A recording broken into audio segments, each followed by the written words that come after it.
War, war, war. We all love it. Even if it's deep in our little monkey brains, some part of every person likes to see, play, or participate in combat. And human history is filled with conflict, battle, and full scale war between peoples. I mean, we've basically been doing it since we could form two syllables together. But why is that? And what is war and combat actually like? And what about armies? What's up with being a soldier, and how long have we had them? All of this and more on this episode of Why Aren't You Talking About This?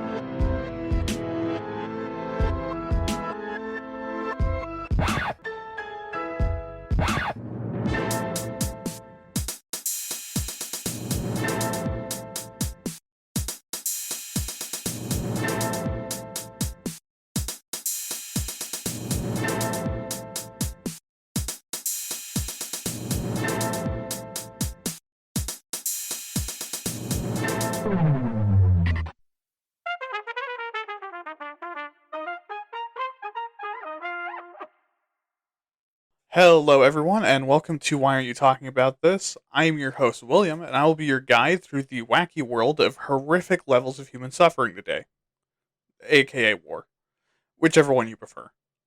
As always, thank you for listening. It means the world to me that you're one of the 5 to 10% of listeners that have gotten to this part of the episode. But, however long you've been listening is appreciated. Alright, this week, once again, I'm asking you to download the episode. But this time, as I've actually put in some effort into my show, I can now see all the nasty little streaming data things you do. So, this week, if you could share the show to people you think would like it, or just start shouting WAYTAT at the top of your lungs outside of a Starbucks like a crackhead, I'd be very thankful. Still, the downloads are both the quickest and easiest way for me to track listeners. And with that covered, let's get on to the show. Alright, so while the episode is called War and What It's Good For, talking about the entire history, structure, and process of war across all time is, holy shit, that's a whole lot of work. And this is already going to be a long one. And not an amount that, your boy here has time or energy for. So, while we're covering war and combat, we're also going to be talking about the military and military systems as well. And that's also going to be the bulk of the talking about the actual issues and opinions in the good old US of A as well. But let's start with what war is. And this might seem self-explanatory, but if you've been listening for a while, you know how much I love to explain things that everyone already understands. A war, in specific dictionary definition, is an armed conflict between two or more groups of people, up to and including nations, religions, and other large denominations of people. But war also implies over a long period of time or an officially recognized conflict. So, for example, while shooting at jet fighters that fly over your airspace is definitely hostile, the worry is that it would cause a war and not be the war. It's also really fucking American. But this ignores the deeper philosophical concepts around war. While most people would call that definition good enough, students of war, people who read The Art of War abridged in junior high now think they're a fucking master strategist, and philosophers focused around human conflict would disagree, because they want to look deeper and understand what the motivation is. And this has caused ideas like an act of force to compel an enemy to perform one's will, introduced by Karl von Clausewitz, to take hold. Also note that by modern standards, von Clausewitz was a real von Kunt sandwich. Like, he said that war is simply politics, but a more concrete method. He also really advocated for how honorable war was and advocated for total war.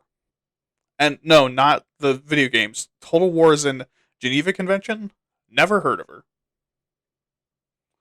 But, before we get carried away with the types of war, let's talk about why they happen. So, according to von Kunt Sandwich, war is a political instrument, like said above.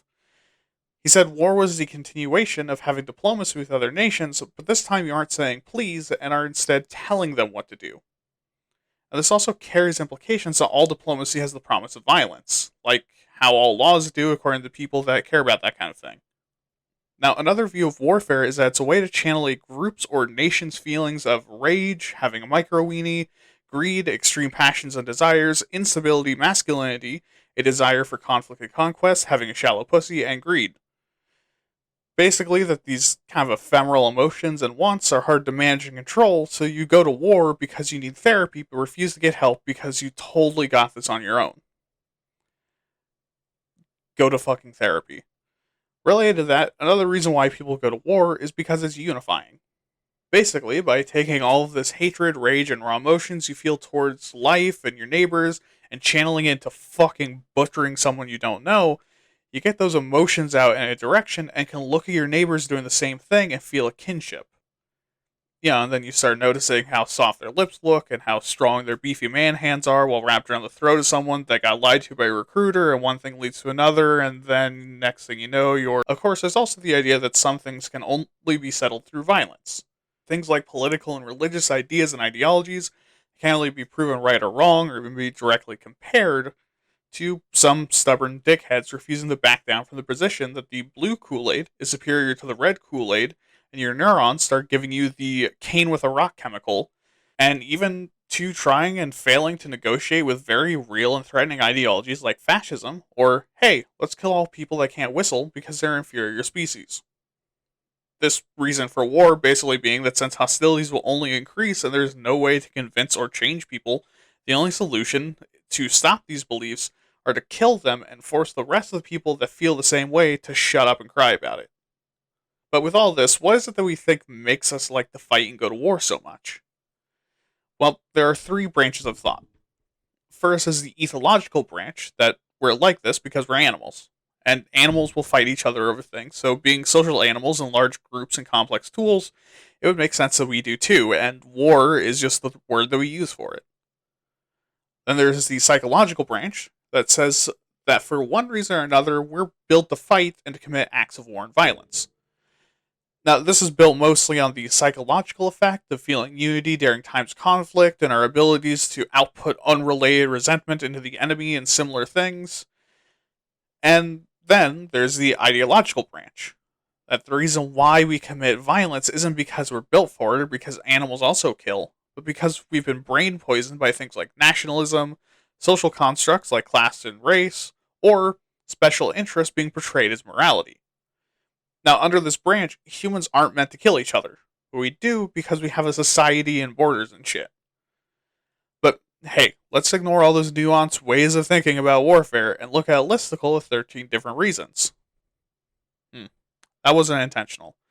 Now, the first 8 are listed by allocation, and the other 5 are listed by the Modern War Institute. So go to those if you want more information. Alright, so first we have economic gain. Basically, sometimes wars are fought for money and resources. Usually these are fought either because the other side has some really good money printing resource you want, or they're an economic threat to you, and rather than playing the game and trying to outpace them in the marketplace of ideas, you rock their fucking shit. The second is territorial gain. Here you want more land and space for yourself and your people, and also want to control more of said people. This is one of the most common goals for empires and is often tied into the first one, or is a super nationalistic ideology where everyone needs to know how great you are by bombing the shit out of their houses and then telling them you're in charge now. Third is religious. This is that your nation has a religious or spiritual disagreement with another nation. But this doesn't have to be mutual. For example, one nation could declare war on the other one because the nation they're attacking said, yoink, this province is mine now, and annexed territory, and the nation replied by saying they hate us because they like Jesus, so now to one side it's a religious war. And we basically covered it earlier, but the nationalistic reason for war is that you want to prove your nation is the best. Definitively. Which is kind of hard to do with numbered rankings because usually the countries that say they're the best rank pretty low in a variety of quality of life and economics and education and forward momentum rankings. So the only other way is to just motherfuck someone else and then flex over their broken nation and say, see, we're the best because we managed to curb stomp grandma. Fifth is revenge. basically that a group has done something terrible to you, or something that you play up as being terrible, or did something terrible to someone else, and now you're being a white knight about it. So you attack another nation for a perceived slight, and these hands become on-site E for everyone whenever you see one of their dudes. Sixth is civil war, when factions within a nation or group become far too aggressive with each other for it to stay as words, or there's some real fucked up shit happening and no one is backing off. So instead of talking it out, each group grabs a piece of the no-no bits of the country and starts polling. Seventh is a revolution, which is similar to a civil war, but is instead against the powers that be. This is a rebellion against a group ruling over you with different beliefs and perspectives than you. And now, before you start thinking that this is the good war because odds are you're American, it was taught that the revolution was the best thing to happen in the world since furry porn, remember that revolution includes all rebellions. Including that one time at Ruby Ridge, all the times the Taliban did all that shit, and every time those no-good commies won. Number 8 is a defensive war. This is what happens when you get attacked and retaliate against your enemy. And again, this is usually seen as the good guy type of war, and in general gets a lot more traction because you don't necessarily start shit. But sometimes, like in real life, nations will go, hit me bitch, you won't. And then when they get hit, they cry to the United Nations about it. Now, obviously, you shouldn't punch someone that asks to get hit like that, but also you probably shouldn't be the one asking in the first place. And now we move to the War Institute side with number 9, which is unaccountability in leadership. Basically, that governments where the leader has no accountability and almost universal power, if they get bored doing statecraft or decide that they actually will take offense to that one time the president of the US called their dad a cuck, then they can declare war with nearly no preventative measures. And once someone decides that they want to declare war, they can't be stopped, and often these leaders can't or won't consider the human cost of their choices. 10th is national ideology. And this would be any ideology in which war, combat, and conflict is important, or that requires war and battle to actually accomplish. This would include things like recapturing the Holy Land, a belief that X ethnicity shouldn't exist, or even simply having a society built on a creed of battlefield honor and relies on war prisoners to perform labor. This means that for that culture or nation, war is inevitably going to happen because of the importance of war to their ideologies. 11th is war bias, or the sunk cost fallacy. Essentially, that this is a leadership or national perspective that the only way to get what they want is to commit human rights violations. This can also serve to continue a war beyond the point of reasonable, as the nation committed to the war becomes more and more diehard because they want revenge for all the lives they're losing, or their enemy has done some real cringe and they can't stand the thought of them being alive anymore. 12th is uncertainty. This is the 8D chess Giga Honka Brain move. Essentially, that because you have no idea what your neighbors, opponents, or national enemies are capable of, and you have no idea what they're doing, you decide that the best way to predict their movements is to write them a harshly worded letter telling them to fuck off. And then you glass a couple of cities, and now you know for a fact that they are pissed and coming at you. See? 8D chess. And finally is an unreliable power base. That a nation might choose to go to war because its base of power and influence is slipping, and it's desperately trying to regain this control by either stealing it back or stealing a new power base. This act of desperation is also usually kind of a swan song of an empire, because if this fucks up, they're dead, and if they succeed, they might survive. But it's not a guarantee. Okay, and now let's talk about the 11 kinds of war that occur. The first is asymmetrical war, where the two sides have an uneven power balance. Usually one side is able to bring much more military hardware, troops, industry, and money to the table than the other side. The second and third are two forms of illegal warfare that absolutely still happens, being chemical and biological warfare. In biological warfare, using biological agents like disease to indiscriminately kill enemy combatants and civilians. And in chemical warfare, you're doing basically the same thing, but with dangerous chemicals trying to kill people in painful, miserable ways. Fourth is a Cold War, where rather than the nations that are actually fighting going to war, They continually upscale their militaries and deploy their troops strategically across the map while having smaller nations that they're puppeting perform proxy wars for them, while also telling the other one, "Fight me, bitch." Fifth and sixth are another two related forms. These are conventional and unconventional warfare. Conventional warfare is where soldiers or warriors meet on a battlefield to kill the shit out of each other as the primary feature of the war, while unconventional warfare is the opposite. Rather than meeting for battle, unconventional warfare includes a lot of ambushes, acts of terror, urban warfare, and espionage. Seventh is cyber warfare. This form of war is attacking and trying to destroy the enemy's technology, computer, network, and/or electronics database. Obviously, this is a very modern form of warfare and is especially popular against the United States, whose national firewalls are akin to an old man on the phone with a refund scammer. Similarly, the eighth form is also very modern with nuclear warfare. Nuclear warfare is done primarily with nuclear bombs or radioactive weaponry. Now, we have never really been engaged in this form of war, and you can find many strategists who say that this is a full on mutual assured destruction territory strategy because using a nuke makes everyone press the big red button and turn every major city into Nagasaki and doom the human race, making nukes virtually worthless as anything but a national flex that you can waste all that money building these missiles.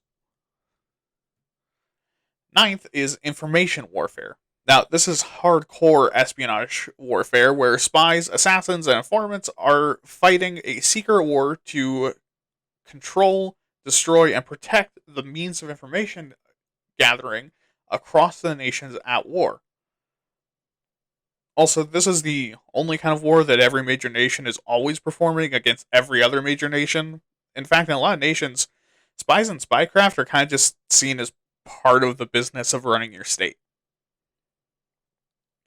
10th is insurgency, which is the conflict between rebel forces and a larger government. Now, this is particularly common during civil war or revolution, but can also happen because of information warfare, poor public order, and unconventional warfare methods used by an invading force. Now, finally, we have total war, which we mentioned earlier, but total war is essentially shredding the book of international laws and human decency.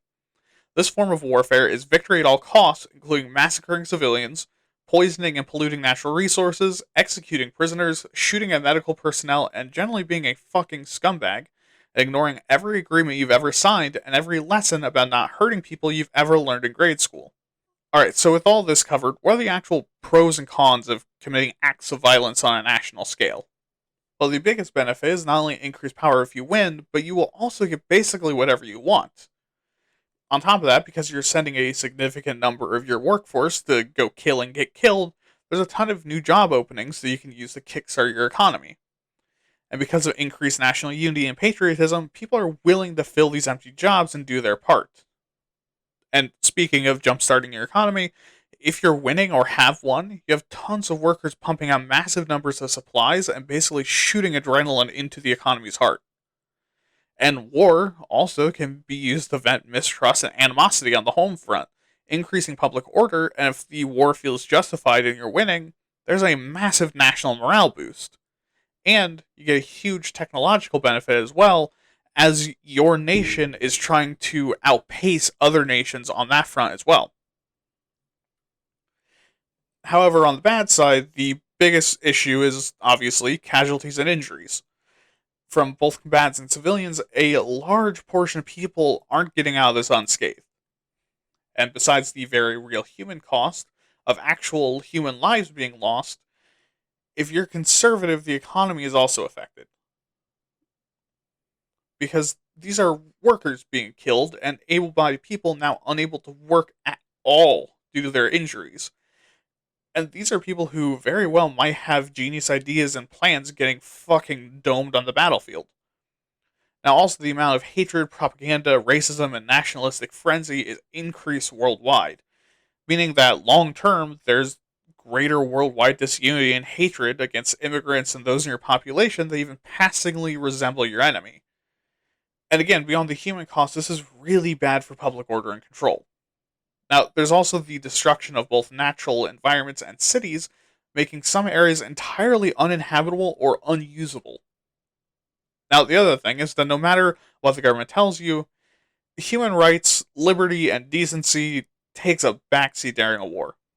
Acts of sadism and mass killings are reframed as heroic, war crimes become necessary evils, are erased entirely from history books, and acts of kindness or mercy are seen as cowardly or tactical blunders or sleeping with the enemy. And on top of this, because most people don't want to carve another human to pieces with swords or bullets, you also have to teach your soldiers that the enemy are animals or monsters to be slaughtered. And this usually wears off conveniently once you're done with them, leaving them with the trauma of stabbing a man while watching him mourn his now widowed wife in the dying light of his eyes. And now, if you're losing or the war drags on for too long, people begin to get sick of war as people keep coming home in body bags for no real reason anymore. And this increases mistrust and hatred against the government, as well as between factions for and against the war. And the other thing is that if you do lose, that means that the person you were fighting against were on par with a group like the Nazis. Well, now they basically can just do whatever you want.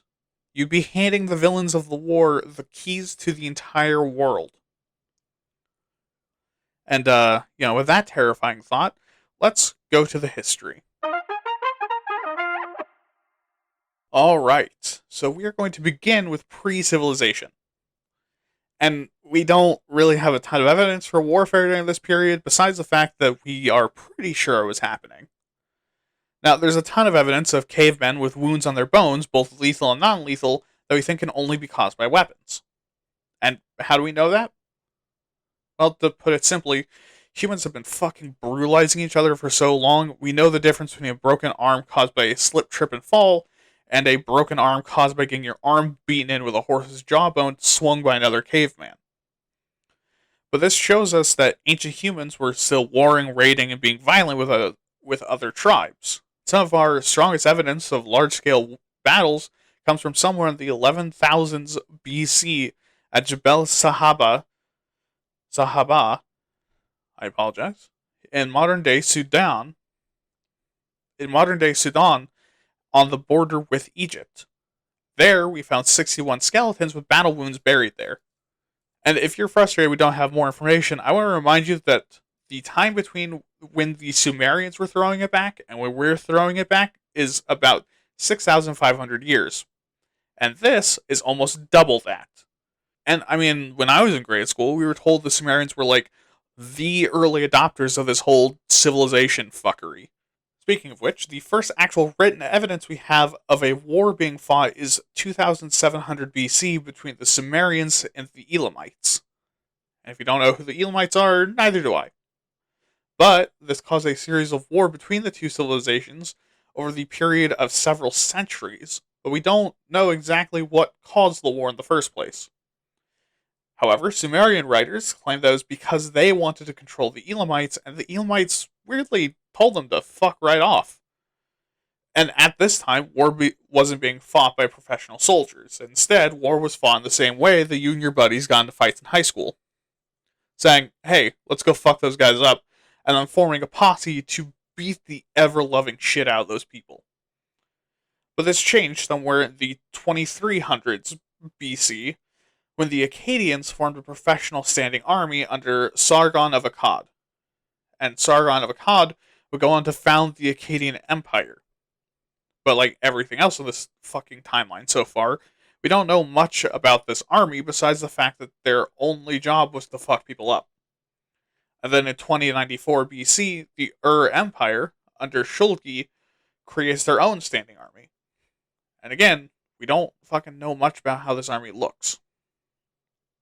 But now we move on to the late Bronze Age. Now, much of the Western and Near Eastern world, some portion of the military has transitioned over to being professionals as a standard.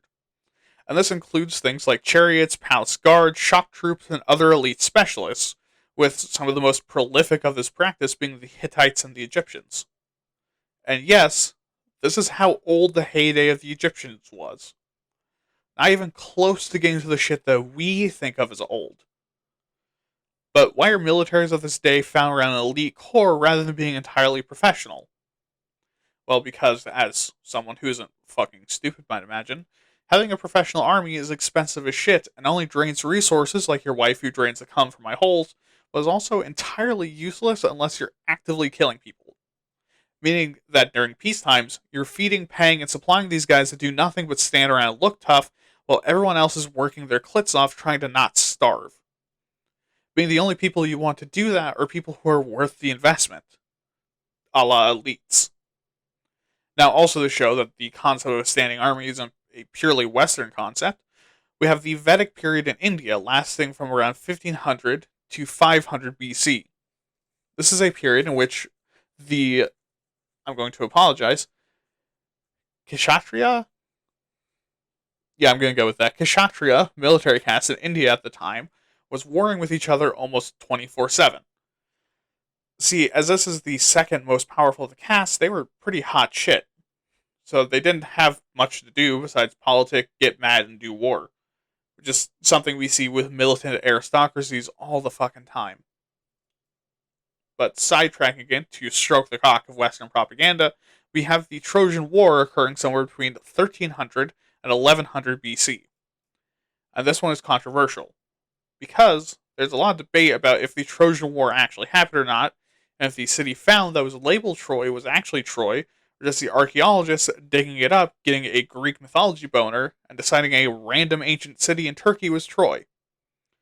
But assuming it did happen, the evidence would indicate that instead of it being Total War Greek mythology, like that one Total War game that seems to have been entirely forgotten about, it was just like a 10-year siege. But again, that's unclear. Now, jumping back to the east again for another brief snapshot, we have the period from between 1045 to 771 BC in China. And I'm going to be honest with you, I don't have the slightest fucking clue about ancient Chinese history because for some fucking reason, it scares the hell out of me. But anyways, the Western Zhou create a standing army to maintain their control over local city-states and to spread their influence eastward. And from what I understand, they needed the standing army because in comparison to the Zhou to the east, they had a looser control of the region, and the western city-states and minor kingdoms they were trying to repress weren't super interested in being part of their empire. Okay, so now we have 745 BC with Tiglath-Pileser III.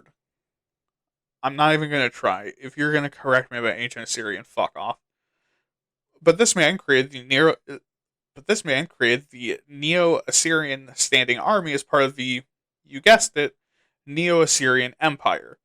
And this replaced the militias the Assyrians had relied on with dedicated professional soldiers, mercenaries, and vassalized specialists, became one of the most powerful Mesopotamian powers at the time, and made great use of heavy armor, heavy weapons, cavalry, chariots, and the aforementioned specialist elites.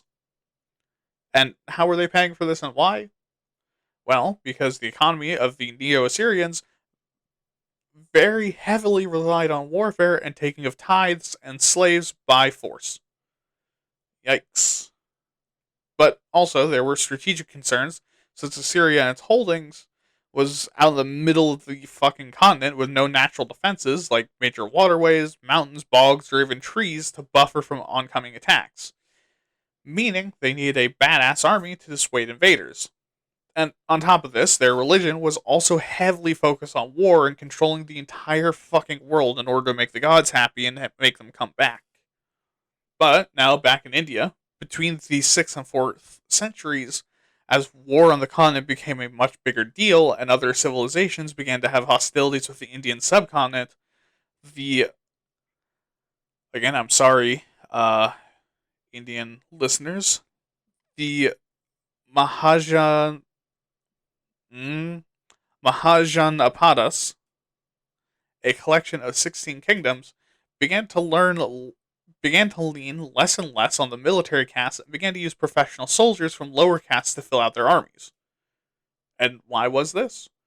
Well, because war began to ignore the seasons, meaning that with year-round war, you couldn't rely on a small elite group to fight year-round, and you needed to cycle them through.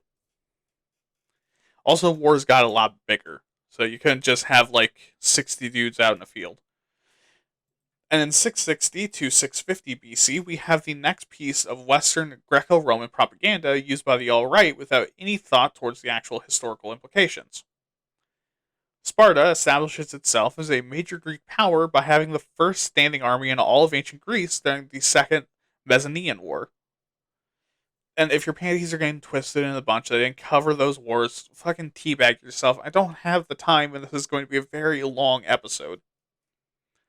But anyways, before this point, and for a long time afterwards, most Greek armies were made up of citizen soldiers that would equip themselves for war and go to the meeting spot, go to the war, and then come home and act like they weren't just killing a bunch of teenagers. But Sparta changed it around by putting basically everything on the shoulders of both slaves and women and shipping the men off to almost constantly fight in wars until they either got too old, too injured, or got fully married. About 200 years later, from 492 to 449 BC, was the Greco-Persian Wars. That time, the Greeks and Persians fought each other, and every single fucking history documentary makes it seem like the fate of all human history rests on this conflict, like Rome wasn't right around the corner to motherfuck the whole continent anyways. But this is where the battles of Thermopylae, Marathon, and other legendary fights happen. And then 18 years later, and until 404 BC, the Peloponnesian War happened between Athens and Sparta for dominance over the subcontinent of Greece. And this war wasn't just between them, it was between the subcontinents of Peloponnese and central Greece, and was essentially World War I of the ancient Greek world. And now we fast forward again to the ancient Romans and the development of the legions. See, initially at the beginning of their empire, the Romans too relied on militias and a corps of elites, but as their influence in Italy grew, they found that they needed a professional army. So they founded the now famous and infamous Roman legion. This heavily armored, highly disciplined, massive force served as the professional army of Rome for hundreds of years before eventually dissolving around the time of Rome's eventual collapse. But this expensive as shit military force didn't just kill for a living. The Roman legion also performed a variety of public works roles like helping to build roadways and aqueducts and also to clear land. And on top of this, someone who served, who was a citizen, could be given quite the space of land for 25 years of service, and someone who wasn't a citizen could be given citizenship in exchange for the same number of years. And this legion would come in handy during the Punic Wars between 264 and 146 BC, where Boys Night got a little bit too wacky, and the Romans and Carthaginians tried to remove each other from the map. And this ultimately ended with Rome fucking reducing the city of Carthage to rubble, massacring as many Carthaginians as possible, and salting the fucking soil so it's entirely unusable, and also trying to erase them from all of human history. You know, just a touch of trolling. And in 58 BC and continuing to 50 BC, the Romans, led by Julius Caesar, conquered Gaul, which is now France and Germany. And when he came back, Caesar was regarded as a hero. And, luckily, the Senate felt the same way about that, and Rome remained as a powerhouse into the mid-ADs. But anyways, after the collapse of Rome in the early ADs, much of the military in the West returned to its normal state. A solid core of elites that were also usually rich people, back when rich people could actually back up anything they said by killing you themselves, surrounded by the unwashed mobs of militiamen. And this once again remained the status quo for quite some time, up to and including the Middle Ages. And to talk about the Middle Ages, let's talk about a group of wars that shaped the modern West. The first being the Norman Conquest in 1066. Now, if you've been in an American classroom talking about medieval history, you know this one. It's the Hastings one. For everyone else not British or American, this was a war in which the Anglo-Saxons of England were living their relatively normal lives when a dispute of succession occurred, and the Saxons, Normans, and Norwegians all claimed the throne at once and caused the least fun three-way since your parents fucked the neighbor when they thought that they were swingers.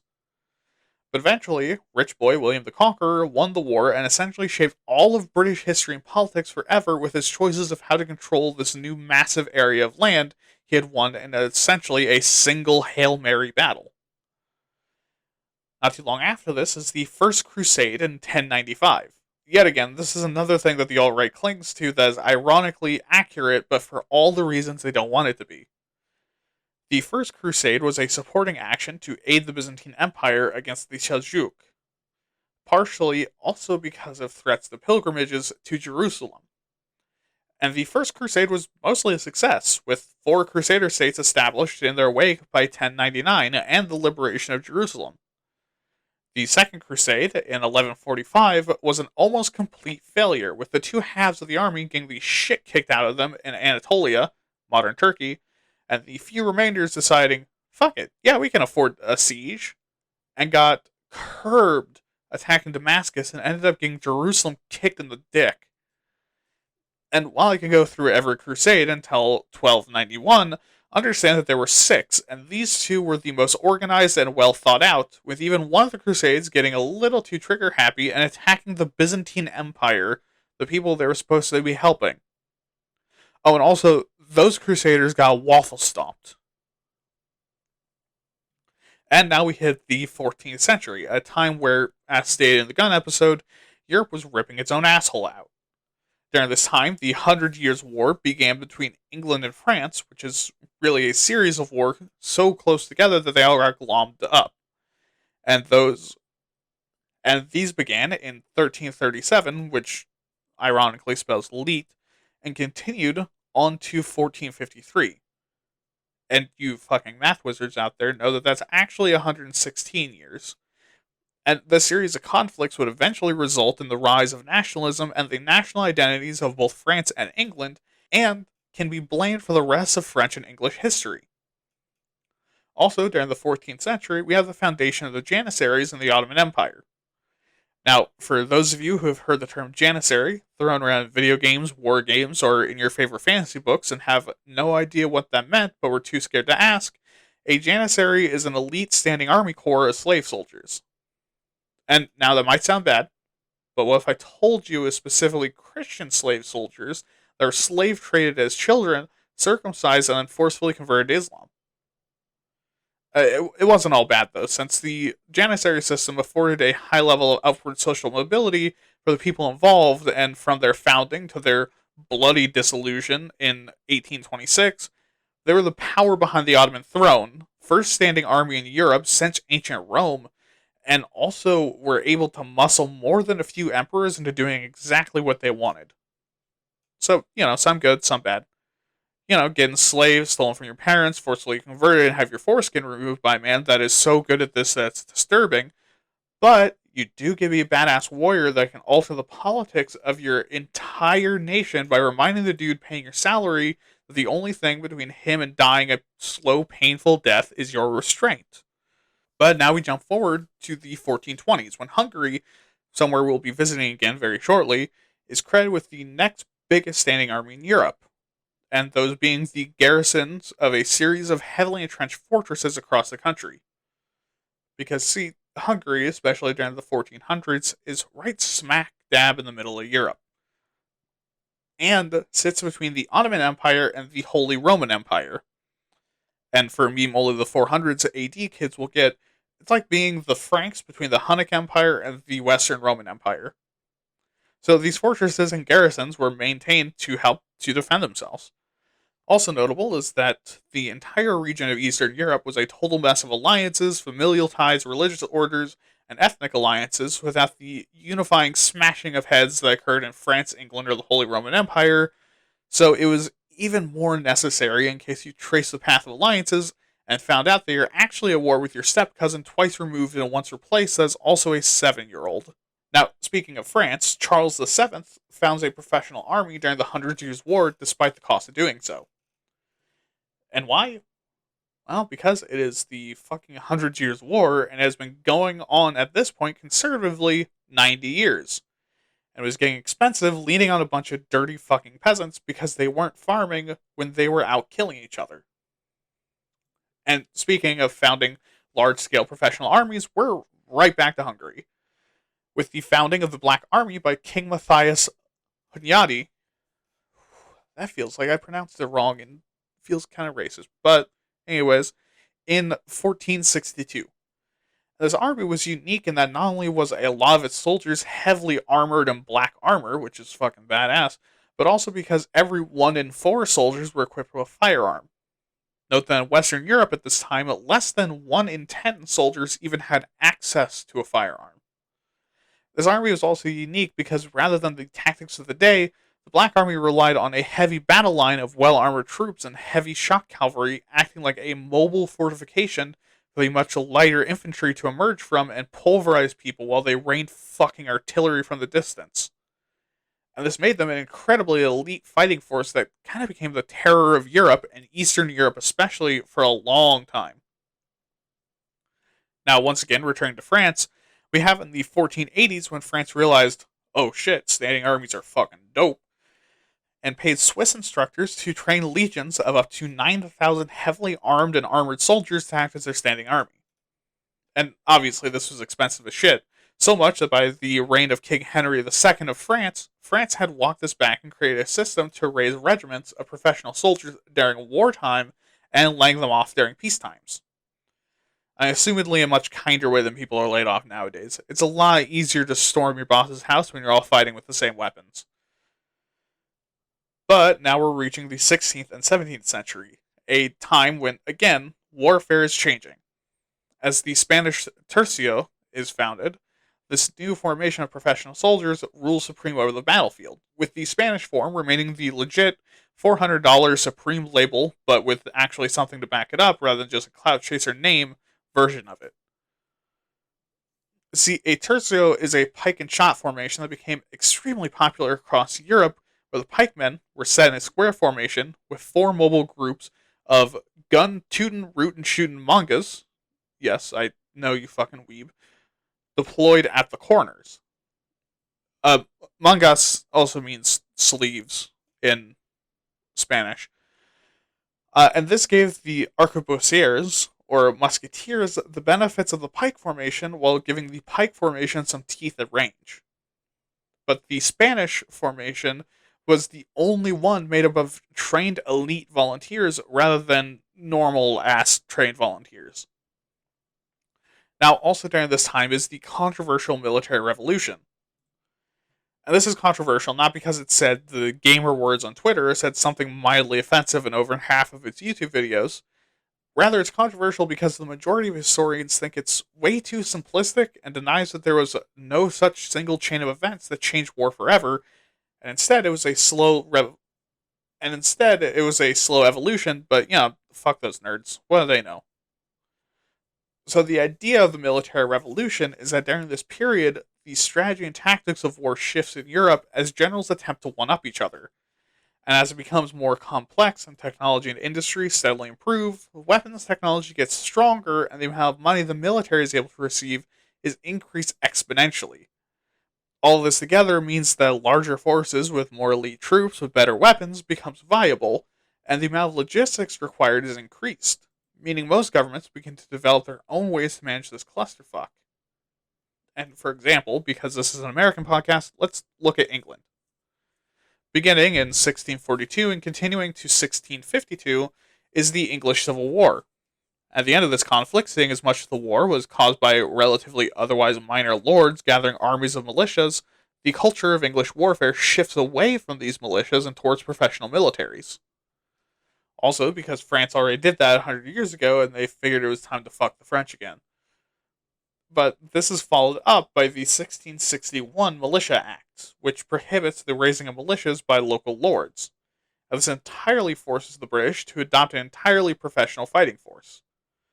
But, of course, seeing the danger of giving the king this kind of power in a constitutional monarchy, and also the logistical weight soldiers were becoming, the Bill of Rights of 1689 puts the control of the military under Parliament. And speaking of fucking the French, the British decided to do that in the New World with the French and Indian War between 1754 and 1763. And you see, this was actually a theater of war in the 7 Years' War, which was actually once again France and Britain having a pissing contest and throwing the entire world into full-scale war over it. But the French and Indian War was a conflict between the British, their colonies, and Native American tribes, against France, their colonies, and their Native American allies. And this essentially gave the British everything from Florida and northward into Canada and east to the Mississippi River. 13 years later, unrelated to this, Adam Smith, acclaimed Scottish economist and philosopher, in his book Wealth of Nations, says that one of the signs of the modern society is a standing army, since modern war requires far too much training and discipline to lean on a bunch of unwashed dumb hicks. Do the math and keep in mind when that was said. Now, following getting their sphincter pushed in through their throat in the Seven Years' War, France in 1787 did a silly little thing where they brutally massacred the powers that be and took control. See why war is dangerous, kids? It gets the poor people riled up, and if you lose, guess who they're mad at? Nah, it was actually a combination of factors that reached a boiling point, and losing the war was the last fucking straw.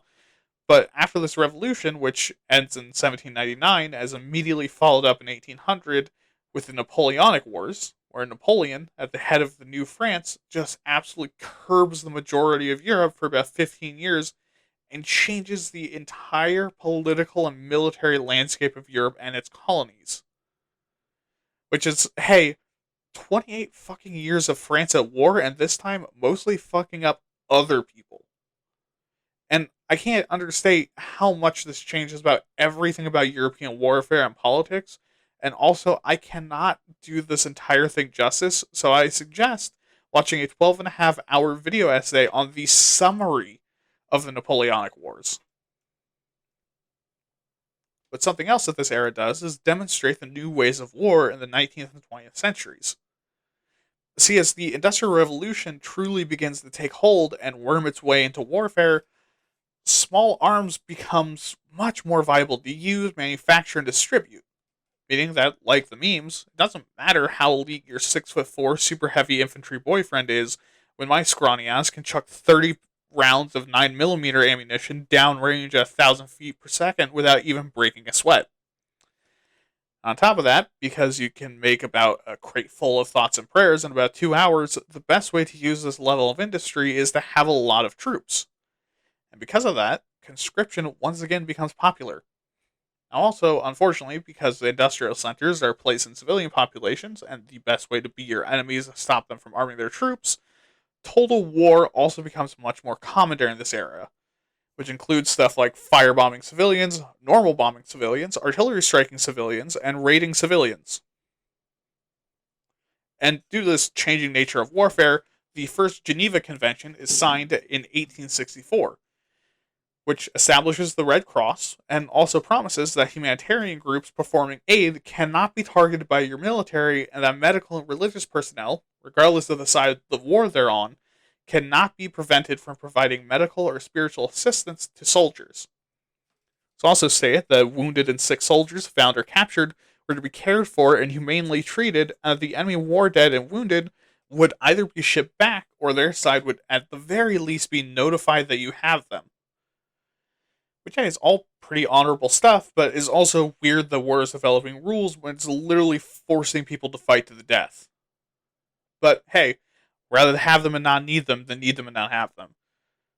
Now, this convention was followed up by the Second Geneva Convention in 1906, with a promise that people stranded, lost, wounded, or sick at sea are given the guarantee of aid even if you're their enemy. Now, before this, if you saw sailors from the enemy side floating the ocean begging for help, you would be well within your rights to say, fuck them, or even shoot at them over the side if you were especially sadistic or weirdly merciful. But then 1914 happens, and you get, the First World War. Now, the start of this war was a bungled mess, and if you don't know why the assassination of Archduke Franz Ferdinand was so fucking dumb, go watch Wendigoon's episode on this topic, or listen to the Timesuck episode on World War I. Both of them cover it. But the important thing is that this assassination was successful on pure fucking chance because the assassins failed miserably. Franz Ferdinand did get shot once, but they failed. And one of them was coming out of a sandwich shop after a job poorly done and happened to see him with a perfect firing angle. But anyways, this assassination, which by all means should have caused a war, but a relatively minor regional war in Austria-Hungary, instead turned all of Europe into traumatized families and eventually Nazis. And why? Well, because the automatic weapon and a ton of military hardware like the howitzer had been invented. And as of yet, the powers of Europe had nothing to use them on that could stand a chance, given that most of their fighting at the moment was against largely oppressed native populations. So Europe was war horny. But on top of that, the entire region was covered in more paperwork and contracts than the desk of a modeling agent in Southern California. Meaning that when that shot was fired and war was declared, well, now everyone gets involved. You see, the British backed this guy who declared war because this other guy said to, because his best friend declared war because he knew a Serbian guy at the academy he went to and was just fucking pissed. And then the Germans backed this other guy because he just so happened to have a pretty sweet fucking mustache. They're a sucker for mustache. And he declared war because one time his dad was helped out financially by another prominent noble in the area that just so happened to be Ferdinand's distantly related cousin, twice removed.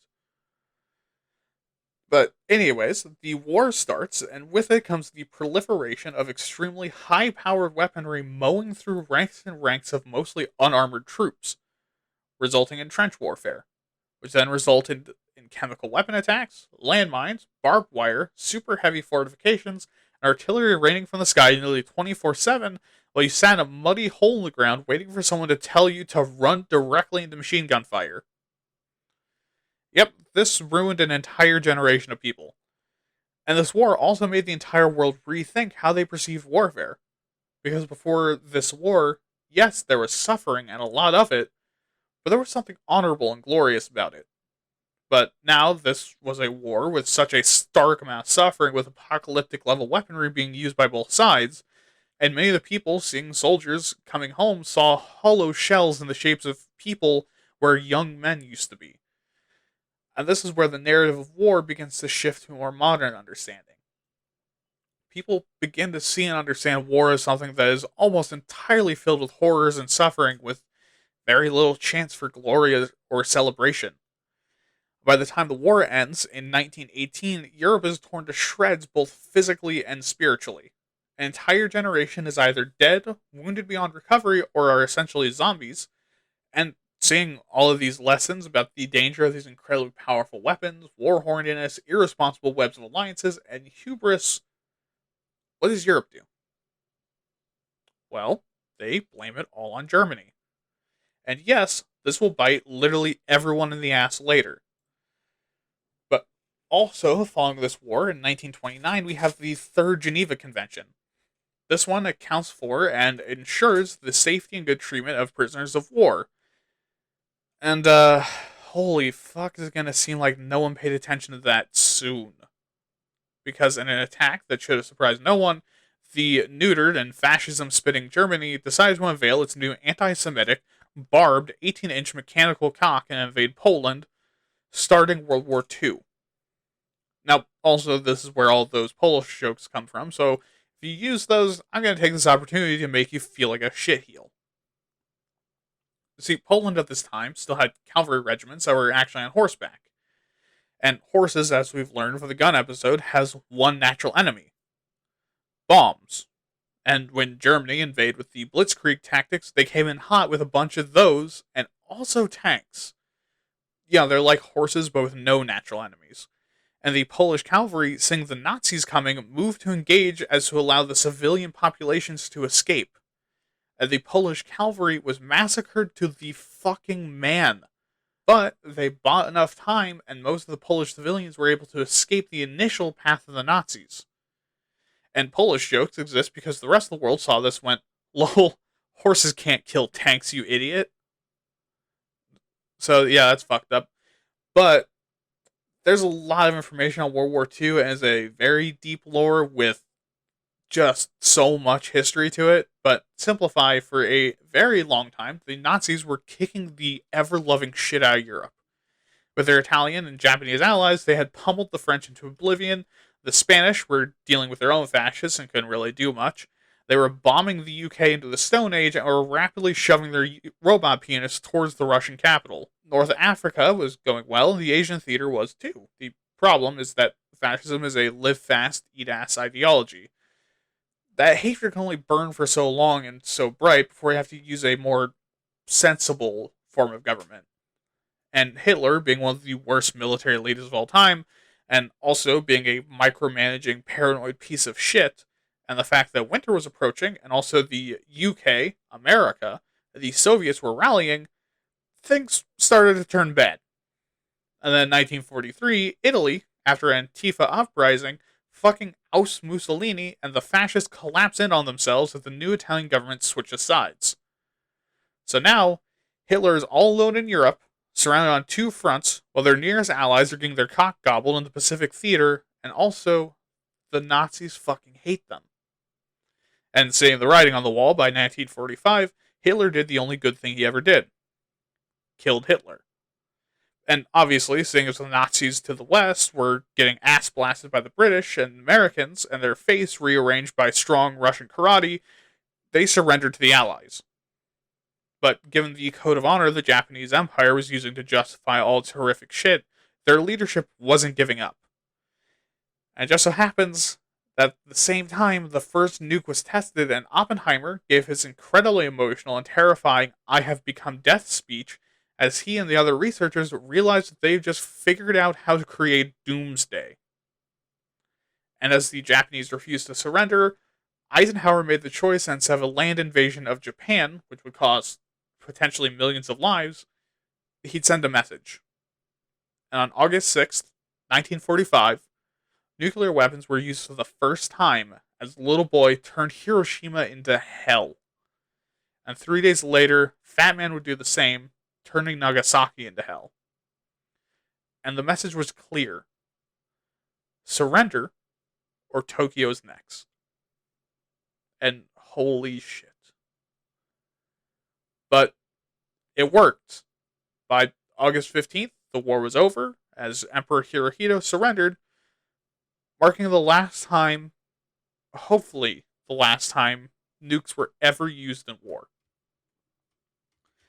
And given the horrors of that, the aftermath of that, the concentration camps, civilian rapes and murders, horrific gas attacks and firebombings, and the mass casualties of the war, the Geneva Conventions were added to in 1949, intended to protect civilians and non-combatants during wartime and prevent civilians and neutral parties from becoming victims of the violence as well. Also, post-1945, a lot of nations realized the mistake of World War I that caused World War II. Now, instead of abandoning regions they motherfucked and blaming everything on them, major powers, the US included, would now establish themselves in these regions in order to provide post-war aid and attempt to restabilize them and rejoin the world, and this time as an ally. And also, because of the trauma of this war and the nuclear bomb, many nations realized, oh fuck, we could actually end the world, and decided that instead of declaring all-out wars, they'd instead commit proxy wars against each other and use more underhanded tactics and subterfuge to get their way. Which, by the way, is when the Cold War was. And right before we get into the American history, because holy shit, this section very, very long this time, in 2020, Russia, quote-unquote, declared war on Ukraine. Why?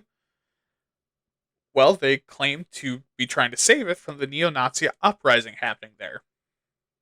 What neo-Nazi uprising? Exactly. In truth, Putin was becoming very unpopular, and his micro-penis ego felt threatened, so he just kind of lashed out in a general direction and got his balls served back to him on a silver platter. And now, by the time this episode's coming out, we might be on the edge of World War III, so, fucking cool. Okay, and now American history, and we're gonna backtrack all the way back to 1607. From the first settlers until 1774, the military presence in America, beyond the British Army, was a series of civilian frontier soldiers. A bunch of hillbillies with guns that would form militias when shit got bad. Now, whether that shit is attacking native groups, attacking colonists, doing a hate crime against Native Americans, or doing a war crime against other colonists. But, when shit actually hit the fan and you needed professionals, these militias weren't the ones that you called. Which is what made 1776 so surprising. See, the American Revolution showed a hole in Adam Smith's argument, disrespectfully in the same year he released that book. Now, sometimes a bunch of hicks can actually beat a professional army. Kinda. See, almost immediately the rebels were getting dumpstered left, right, and center because they were just dudes. And the Continental Army that was founded was really sucking shit. So the revolution was largely a guerrilla war with 1 step forward, 6 steps back. The advantage, however, is that the British didn't have a single wispy pubis hair of a plan on how to deal with this, and America's plan was easy: open season on redcoats. And this likely would have been it if not for some very important things. See, the French and Indian Wars happened pretty recently, and France is still salty about losing the war. And the Spanish were also pretty salty about Britain stealing their crown for the greatest navy powerhouse of the day. And also, General von Steuben had just recently had a massive pay cut, believed by some historians to be because he was gay. And this man was a fucking Prussian legend. And hearing about the American Revolution, he came over here and trained the army, according to some sources, without pay, just because he wanted to. But this combo meant that quickly Britain was running out of friends. A major European general, France, and Spain were all backing these fucking hicks, and they didn't even have a battle plan. After some very smart maneuvering and driving the Brits southward to a blockade that then forced them to surrender, the Americans had won the revolution and gained some new friends. But what was the state of the military? Fucking awful.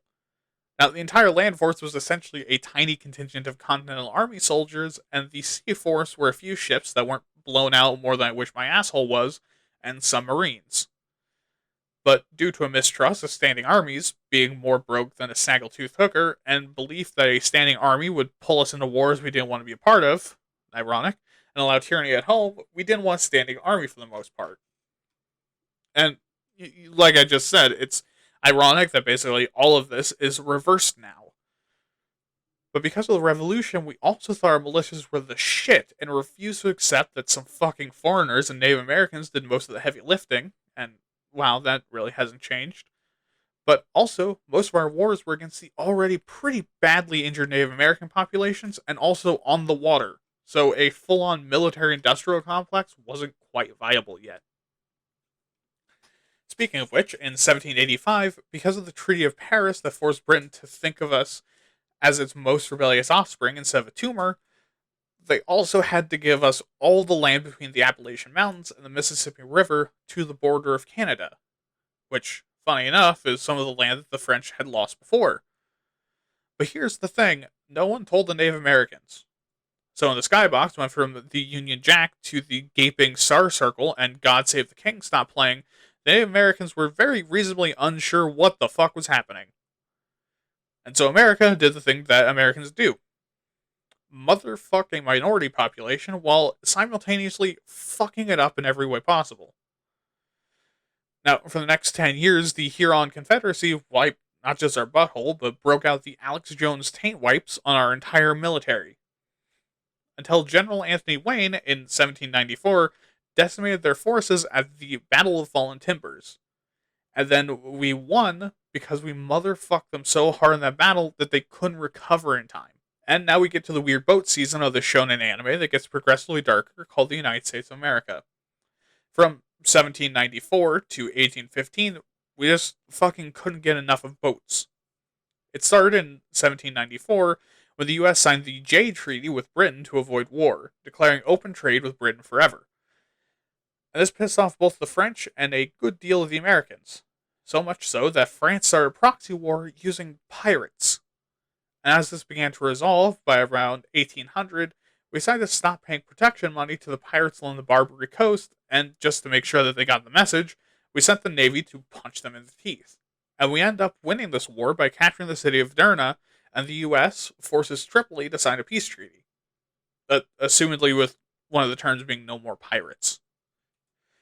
And following that, in 1812, since we still liked France and gave them shit, we were actively supporting Napoleon, who even sold us most of the modern US. And Britain didn't like that. So they started to blockade our ships at sea. They even started to press gang our sailors into service for the British Navy, which was apparently something that they could just fucking do. But I mean, obviously, we didn't take too kindly to this, so Britain poked the snarling dog like a toddler with no concept of self-preservation because we domesticated ourselves by telling the Native Americans to fuck us up. And so the Americans told Britain to fuck off and invaded Canada. And we lost. Hard. So Britain getting all full of itself, sent soldiers south to invade New York, burn down Washington, and to capture New Orleans in 1814. And surprisingly, the Americans kicked the shit out of the British, somehow repelling them from New York, killing 3 of their generals in New Orleans, and forcing them to retreat, and the force that burned down Washington was later decimated in Baltimore and at Chesapeake Bay. Not surprising, they don't seem like good cities, and their commander was fucking murked. And from this, the US and Britain, like a goddamn shonen anime again, decided, hey, I know you tried to kill me and started to break all my fingers individually while laughing because you get to kill your most annoying enemy, but let's hang out. And we've been friends ever since.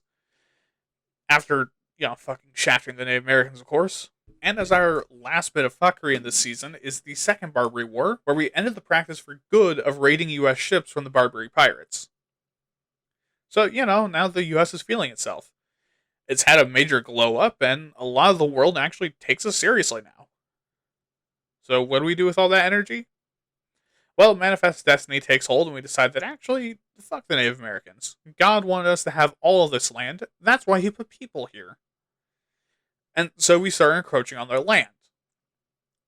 But first, before we get to that, in 1835 and 1836, Texas declares independence from Mexico after a bunch of people manifest destiny their ass over there, decide that actually, they don't want the Mexicans telling them what to do.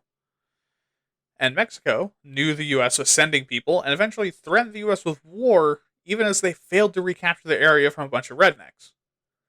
In 1846, the US said, alright, bet, and annexed the Republic of Texas. And for the next 2 years, the US whooped the ass of its closest neighbor, having no major defeats and more than a few devastating victories. We took Mexico City and basically all of northern Mexico. As part of the peace treaty, we gave them $10 million in exchange for California to New Mexico.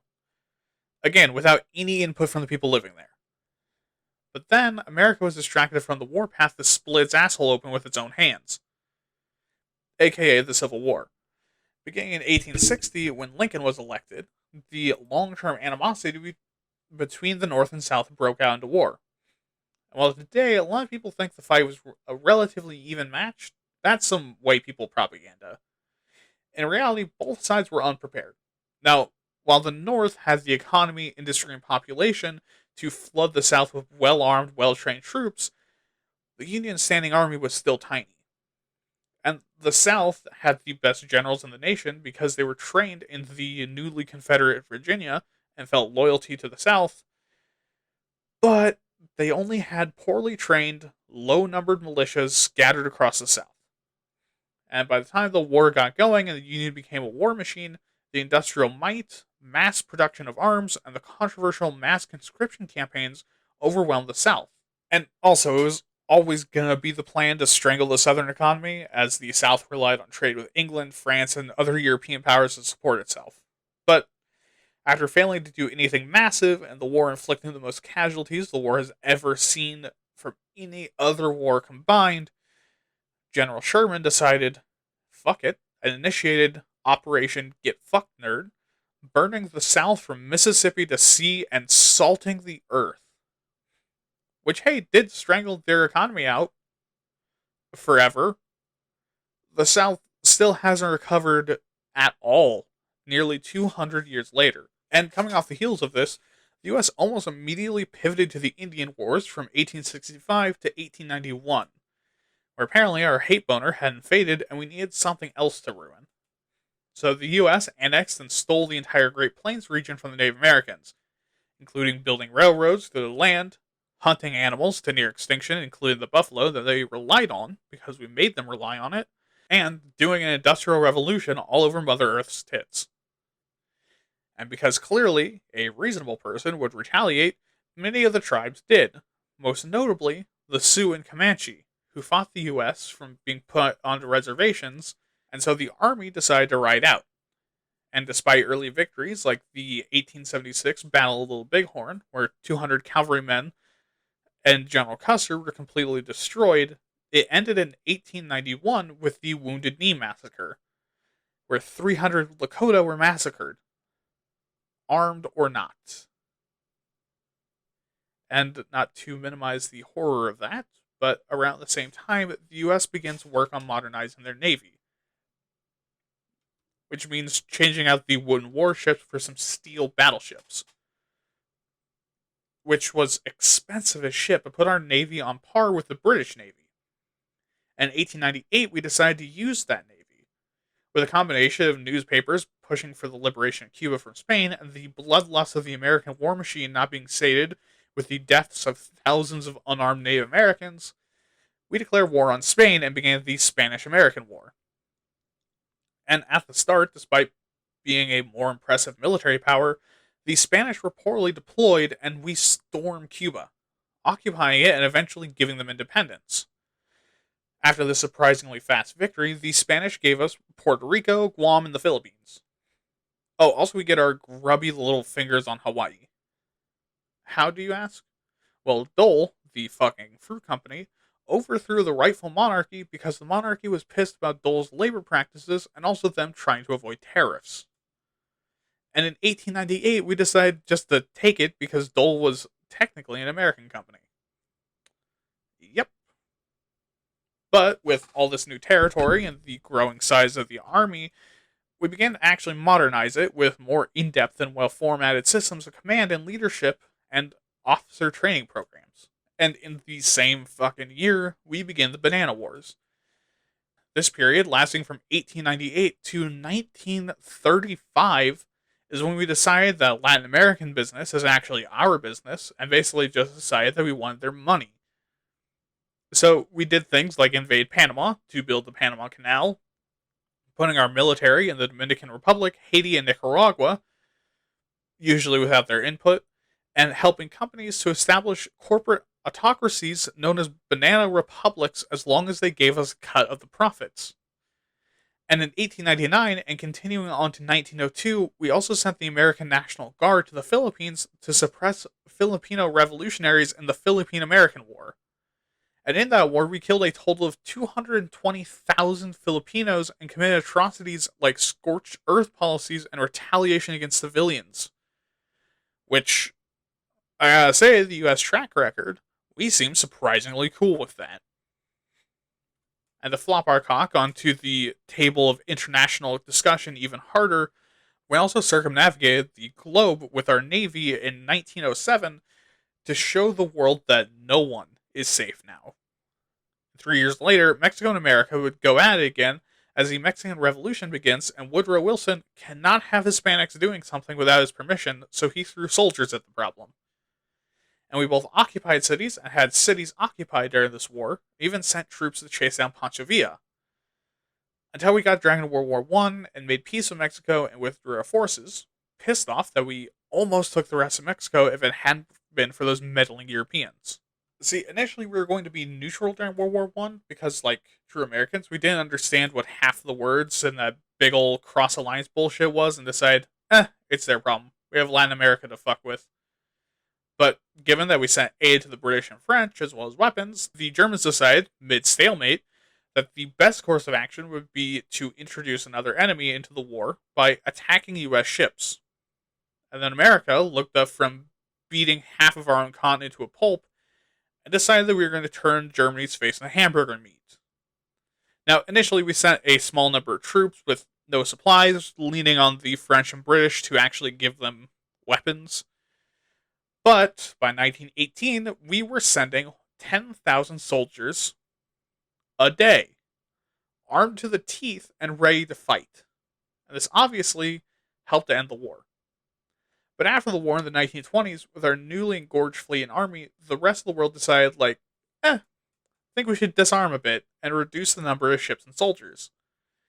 And America was fucking salty about it and decided, fine, guess I'll just fuck off over here, and refused to get involved all the way through the 1930s, doing nothing more than send trade fleets and supplies overseas.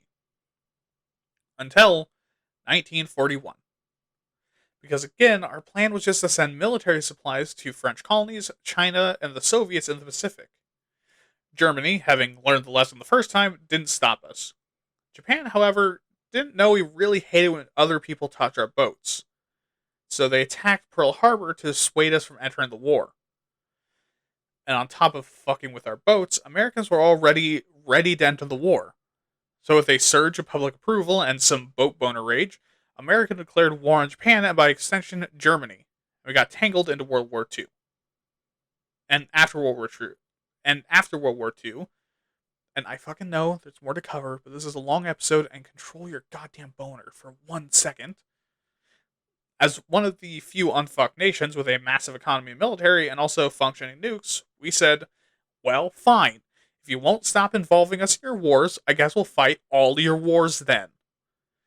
And so we founded the Department of Defense, Air Force, CIA, and National Security Council, and we also became world police and started the Cold War with Russia. And what comes next is a clusterfuck of war, so not really going to be able to cover here. But beginning in 1950 and continuing to 1953 is the Korean War, where we were initially sucker punched by the Korean People's Army before eventually beating them back to the 38th parallel, and Eisenhower threatened China with nukes, and a ceasefire that has never been resolved was called. Technically, the Korean War is still going on. It would technically be the longest modern war if it went hot again, which, oh my god, please don't. And then, in 1964 to 1975, we had the Vietnam War. On top of robbing us of the idea that the military and government are moral, also removed conscription as people refused to serve and include atrocities like chemical attacks, napalms, bombing civilians, massacres, psychological warfare, and untold ecological devastation that is still affecting Vietnam and veterans of the war to this day. And again, whole lot more to cover there. I think Timesuck did an episode on that. I really recommend that. Then in the 1980s, we invade Grenada, Beirut, and Panama at the behest of quote-unquote allies overseas to fight commies and motherfucking glassed Libya. And then in the 90s, the Cold War ended, and the Persian Gulf War begins as Iraq invades Kuwait, and maybe, definitely, but probably not, but absolutely didn't, but maybe, had chemical weapons. And then after 9/11, one of the biggest terror attacks on U.S. soil, we declared war on terrorism, as long as it's not domestic terrorists like the KKK, which kind of leads us into today. But after that long fucking history section, let's go to the current status of the military and warfare. Okay, so after that, what are we starting with today? Well, we're going to start with the structure of the U.S. military just to get you more familiar with what we have nowadays. So at the top, we have the president as the commander-in-chief. Assumedly, they don't do something illegal or try to declare war by themselves, the president has full command over the entire military. Now, to help do that, under the president is the National Security Council, who are the panel the president relies on to advise them on national security and military matters. But also under the president is the Department of Defense, which is the military's primary administrative and bureaucratic organization. But alongside them is the Department of Homeland Security, that oversees national and border security, as well as leading counter-terrorist operations. So jointly under them is the Coast Guard. The Coast Guard is a paramilitary force. Paramilitary meaning a force that aren't technically the military, but function like it, that aids in maritime law and safety around American waters and coasts, and also provides disaster relief and evacuations. Under the Department of Defense are the departments of the Army, Air Force, and Navy. The Department of the Army controls the U.S. Army and the National Guard. The U.S. Army provides ground forces, logistics, military support, and sustained operations, and the National Guard is a paramilitary force that aids in land and air law, safety, and disaster relief. The Department of the Air Force controls the Air Force, Space Force, and the National Guard. The Air Force provides air and space technological support and weaponry, while the Space Force commands, trains, and equips the military to engage in spacebound combat and technological missions, which, if that is necessary, is a fucking scary thought, and if not, that's dumb. And the Department of the Navy controls the Marines, Navy, and Coast Guard. Now, the Marines are amphibious and ground combat units, while the Navy provides aquatic and amphibious support and craft. Now, let's compare the U.S. military to the world's militaries, beginning with expense. And for context, the world's total expenditure for the military is $2.1 trillion. In 10th place is South Korea at $50 billion. Ninth is Japan at $54 billion. Saudi Arabia and Germany are at $56 billion. France at 6th place with $57 billion. Russia with $66 billion. The UK at $68 billion. Third place is India at $77 billion. Second place is China at $293 billion. And the motherfucking number one biggest battle cock in the entire world is the United States of America at $801 billion, which is almost triple China, our nearest military rival. And actually, if you added Russia, China, and Saudi Arabia together, we'd still more than double it. And for worldwide military membership, well, there are an estimated 27,671,000 soldiers as of 2019. However, the numbers I'm using for the top 10 are 2021 numbers, so it's going to be a bit higher. At number 10 is Pakistan with 1.5 million, Taiwan at 1.8 million, Brazil at 2.1 million, the US in 7th at 2.13 million, Russia 3.5 million, China 4 million, India 5 million, South Korea at 6.7 million, North Korea at 7.7 million, and Vietnam at 10.5 million. But also, note that this is for reserve and active duty as well as paramilitary forces. If you look at the actual active duty forces, the top three become China at 2.1 million, India at 1.4 million, and then the US at 1.3 million. Also, if you're good at math, that's about 813,000 reserve military members and paramilitary personnel that we have. But what does all of this say about the US military? Well, in addition to being expensive, we're the third largest military power in the world. Which would make sense, given we're also the third largest country in terms of population, but is still very significant. Since the other two countries that beat us in active duty are India, a nation that has an intense rivalry with Pakistan and has come close to going to war with them multiple times, and also has a population of the billions, and China, which is a massive economic imperialist powerhouse whose desire to fuck around and never find out is only matched by ours and Russia's, and also has a population over 1 billion. But, before we get into the issues of the modern day military, let's talk about what it's actually like to be a member of the US military. Now, in order to join, you have to sign up. Usually at the recruitment office, where arguably the recruiter has lied to you about the benefits to get you in the door. And in the recruitment office, you perform all the testing required to make it into the branch you're going for, which is usually a combination of physical and mental requirements. Like for the Army, you need to be able to throw a 10-pound medicine ball around and do a 2-mile run and pass the ASVAB test with a score of 31. ASVAB means Armed Services Vocational Aptitude Battery, which covers general science, arithmetic reasoning, word knowledge, paragraph comprehension, mathematics knowledge, electronics information, auto information, shop information, mechanical comprehension, and object assembly. And when I took a practice version for this episode, I got 60%, which, if I understand correctly, puts my score at a 60, meaning I scored high enough to be in any branch. If I wasn't so fucking fat and also mentally ill. But anyways, once you do that, you then determine your career path and take the oath of enlistment. After this, you then go to basic training within the year. Now, usually you decide this date at the recruitment office.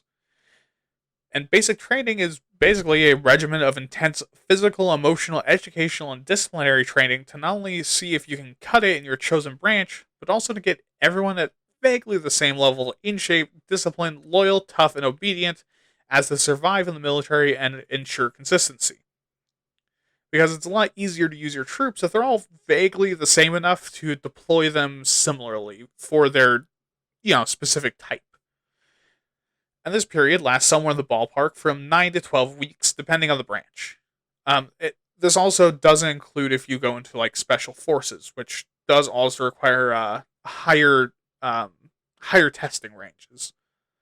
Now, this period is also very heavily used by people like me who are out of shape with fragile egos to say that the military is scary. But I mean, actually looking into it in the modern day, it's rough and difficult and extremely hard, but survivable. Like drill sergeants, for example. While they will absolutely give you shit and yell because it's their fucking job, it makes sense to do that because, number one, you need to be able to handle some intensity, and screaming is not that intense compared to the shit you're going to deal with. And two, you're going to be working a job where lives are on the line, so you can't be a fuck up. But, underneath all the screaming and yelling and punishment, their job ultimately is as an educator. So I don't think I'd really be going out on a limb to say that they give a shit about you. I mean, they're gruff about it, obviously. I mean, I'm not gonna sit here and be like, "Oh, I know drill sergeants," but come on, they're educators. Now, once you're done with basic training, you enter your contracted term of service. Now, for most people, this term is 6 years, with 4 years active duty and 2 years reserve, at least for your first year. And what a term of service is how long you're working for the government in the military. Now, while active duty, you're deployed somewhere, and when you're on reserve, you can be called back up to be active duty again when you're needed. And now, after this term, you may re enlist for more years, and a term of service ranges from 2 to 10 years. And I gotta say, I don't understand the point of a 2-year contract. I mean, I get why it's available and why that's useful, but if you're going into the military, I would hope you know you want to and go broke for the 4-year contract. Because 2 years is not a whole lot of time, all things considered. Okay. But what is active duty actually like? Well, I've never been in the military, so I don't fucking know. But I have for a long time been interested in hearing stories from military personnel watching footage from both combat and just normal patrols and troop movements. And while that's obviously not the same to any reaction channels from the military that might be listening, which uh thank you. I appreciate it if you are. Um but I gotta say, it looks like the most exciting and terrifying, most boring job I've ever seen. Now let me explain. So most of the time when you're active duty, it's not some balls to the wall, constant go action fest with an American Anthem remix playing over a Michael Bay movie kind of thing. It is very much hurry up and wait. You get put somewhere, told to sit tight, and then you stand there for a few hours in mind-numbing boredom, and then you get told to go back to base. Or to reconvene. Or you get on patrol duty for a week, and you don't see anything all week. Literally all week. And because things could go to shit in any second, it's not like you have, time to fuck around. Which means you're mostly just waiting 90 to 70% ready to get fucked up. And now that is unless you just so happen to be part of a unit doing something like building military infrastructure, helping with a relief program, or, some humanitarian aid along those lines. Then you get to see and do some really cool shit alongside the boredom and backbreaking labor you're already doing. Like there's military personnel in Alaska that help build infrastructure in the fucking freezing cold, and that's what they do for 4 to 6 years. But all this changes when things go to shit. Now, it still isn't Michael Bay or even like a war movie. Instead, for the most part, what you're dealing with is shooting into the distance or a general area while trying to stay in cover and not fucking die. And if it really goes to shit, things get extremely loud and violent and terrifying. And while it still doesn't really look like a war movie, this is as close to it as you're going to get. And oftentimes, just as quickly as it begins, it can just end.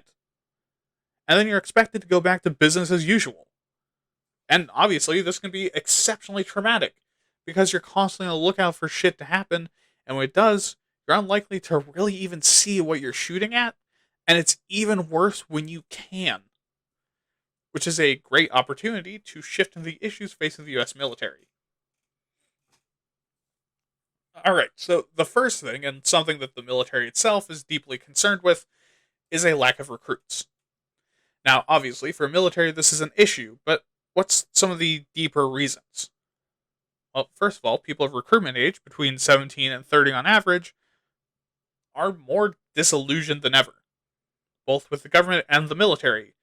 Especially because these days there's no clear good guy, bad guy dynamic in our wars, and the military is seen more and more as a form of imperialism and colonization, meaning the increasingly left population is entirely uninterested in being involved.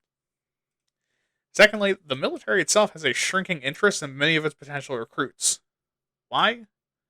Because we, as Americans, are more out of shape and stupid than ever, and the epidemics of drug abuses and deeply rooted mental illness caused by the structure of our culture means most people aren't even capable of military service.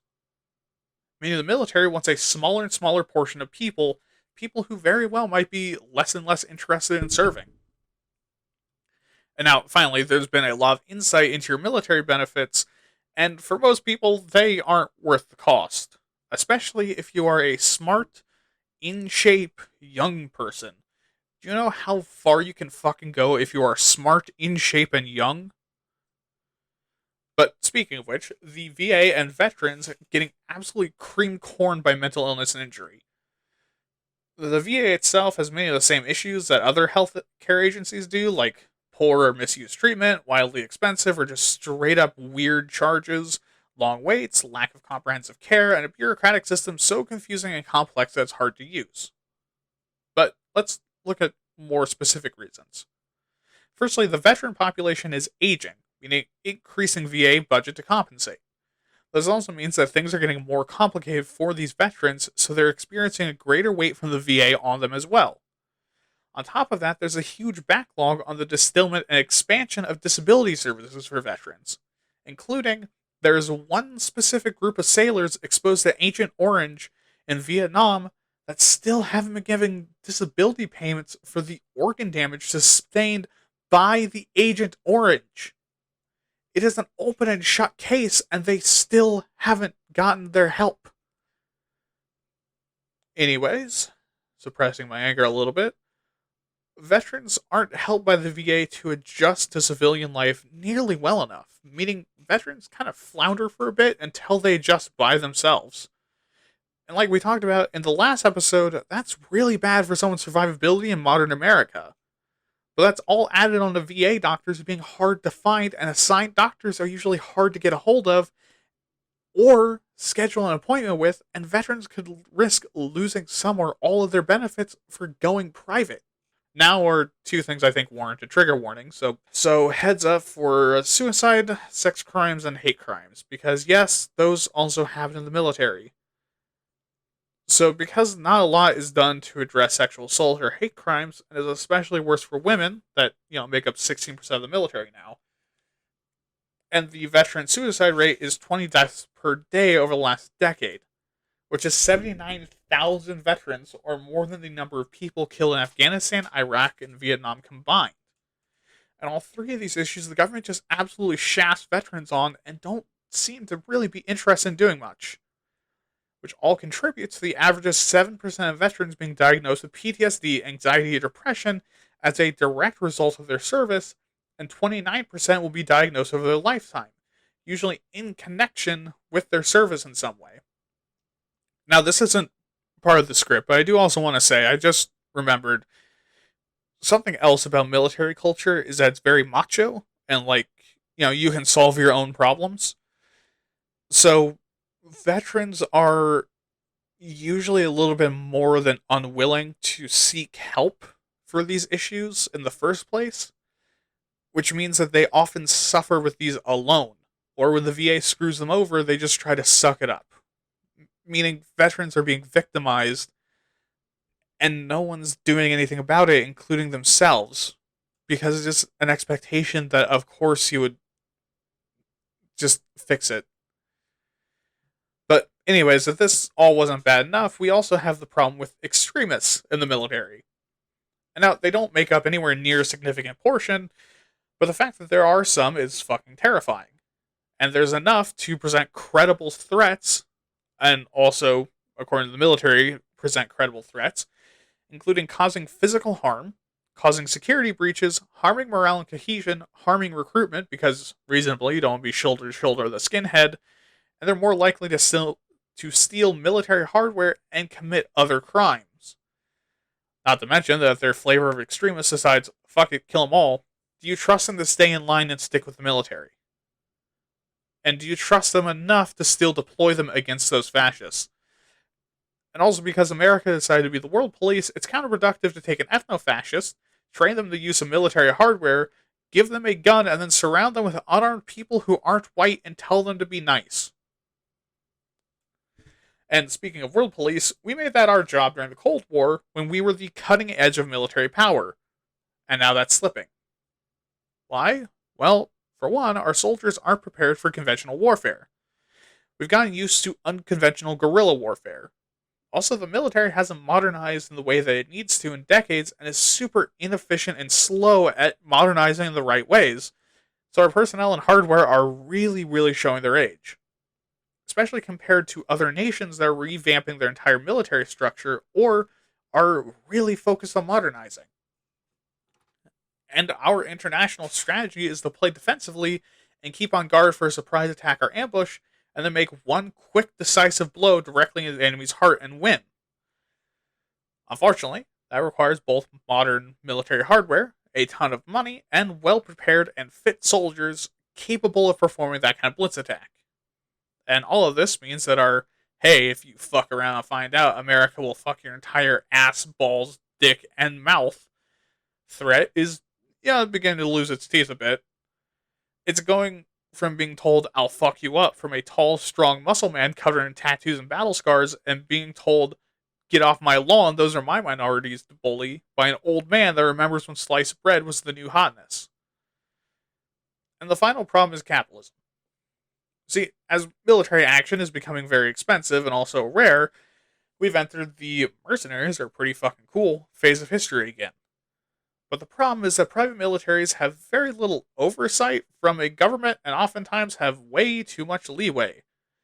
Most terrifyingly, aren't usually required to have as strict training regimes, and as private military personnel don't necessarily have to listen to your orders. Which has, always been a risk with mercenaries, but remember, nowadays we have fucking war crimes that we care about committing. And if the US accidentally hires School Shooters Incorporated and they commit a war crime, as their name would imply, guess who's on the hook for that? Now, this is also the place to discuss the military-industrial complex. This is a system in which the US military's weapon technology and manufacturing is done through private corporations. And this is super fucking expensive, and these companies are the only ones that make it, meaning that they can determine the price and also who gets to use it. In order to ensure compliance from the government, like a good Nami Mommy, they lobby the military and Congress. And in this cycle, the military gets more money, and also some sweet shit that makes their cocks rock hard, which, fair enough, while private companies get that fucking dough, which, fair enough. And both are incentivized to tell both Congress and us as the public that we are the best military ever and can kick everyone's asses combined, so that we know the investment is paying off, while also telling us that, actually they need more money to make sure China doesn't turn your grandchildren into no good, filthy fucking communists. And also because of the constant stream of income from the government, these firms pay really well, meaning that ex-military personnel, engineer, and other mechanical and electronics developers and military experts are incentivized to work for them. And all of this has become core to American war policy as we've relied on private companies in a lot of matters in the US, both foreign and domestic, because, America's afraid of spending money. And now while these firms make up a tiny amount of the actual grip of the US military, somewhere between 7 to 18% nowadays, depending on who you ask, this is still significant. And why is that? Well, because a lot of people realize that allowing corporations to corporate all over your totally not propaganda army, waifu, sexy fucking tum-tum is that you're rewarding corporations with exactly what they want and getting what you want out of them in exchange for causing human suffering. And corporations, as you might know, love doing that, which is a dangerous proposition. In addition, internally, this military-industrial complex prevents strategic faults and potential failures, because corporations aren't as secure or loyal as the government is to itself, which is really saying something. Meaning it's something that enemies of the state could exploit and turn up to 18% of America's military hardware either against it or turn it off completely. which is about 114 billion goddamn dollars of murder. Okay, and with that scary thought out of the way, you probably expect me to say that we have a fix for all this, right? And we have to, right? Well, if you're astute, you're noticing that all of these issues with the military has a weird parallel. Yeah, that's right. All the problems with the US military machine are basically the exact same problems America itself has. Which means that in order to fix these issues with the military, you would have to use some of the solutions to fix some of America's other issues. Solutions, mind you, that a statistically stupid percentage of the population hates. So, no, I'm not listing these solutions. You can listen to other episodes or to future episodes, or hey, do the fucking research yourself. But instead, let's go to the politics. Alright, so we're going to start here with some more general military things before talking about some specific policies people have thoughts on. We're also going to quickly talk about respect, deference, and hatred for the armed forces. Now, regardless of where you are on the political compass, most Americans have a ton of respect and deference towards the military. It's kind of part of the culture and because of how conservative American culture usually is. Now, on the right, this deference and respect comes from a place of nationalistic pride and also the sense that military people are the real hardworking, manly heroes putting their ass and brain on the line to fight for American values, manifest destiny, and the pull yourself up by your bootstraps mentality. And also the violence. The violence helps. And from this, a lot of people on the right project the military as being a conservative organization headed by a bunch of liberal civilian pansies that care about things like civilian casualties and ecological damage. And this last thing is what causes the hatred. That the military is the strong hand of woke Daddy Sam coming in to spank them for doing a whoopsie, like killing IRS agents and starting militias. But on the left, the respect and deference comes from also a place of nationalistic pride and the idea that the military can do a lot of good in the world when used correctly, as well as a sense of empathy towards the boots on the ground heroes that are literally just trying to make it and are struggling under the repressive regime of the United States, just like us, but by being used as pawns in the sick games of this imperialist butthole diddling finger that is the US military getting where it shouldn't be. And that is where the hatred comes from on the left, that the US military gets involved in other people's business when we shouldn't be, and that it's evil and wrong and immoral. Now, here's the deal. If you've been in the military or love someone who has, and I'm very much appreciative of you if you have, you've done things I'm absolutely incapable of, and you actually put yourself at risk for things, and that's fucking baller. You probably know that neither one of these sides is close to right. I mean, sure, laws are an implied threat of military violence. The U.S. is a big old imperialist asshole, but from literally everything I've seen about veterans since like the year 2000, they're just fucking normal people. I mean, do I respect them? I mean, fuck yeah, but it's not like you're fighting for the lives of the people back home. And do I think military personnel are being abused by the government? A lot of them went in because they didn't have another choice for what they want to achieve. Yes, but I mean, come on, it's America, right? If you're working, someone is abusing you in some way. But, anyways, let's go to the opinions. And first on the list is if participants agree with the statement, military members shouldn't publicly criticize civilian senior officers. Which basically means the military should shut the fuck up and not talk about the president on Twitter. Now, 63.53% of participants agreed on this in some capacity, and 25.25% disagreed.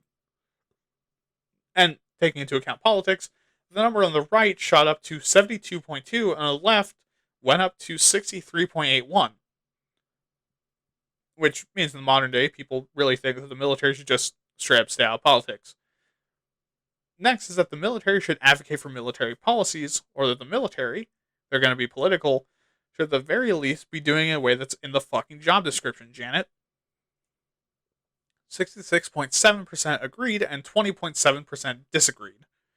And when accounting for politics, it's 68.95 on the right and 70.94% on the left.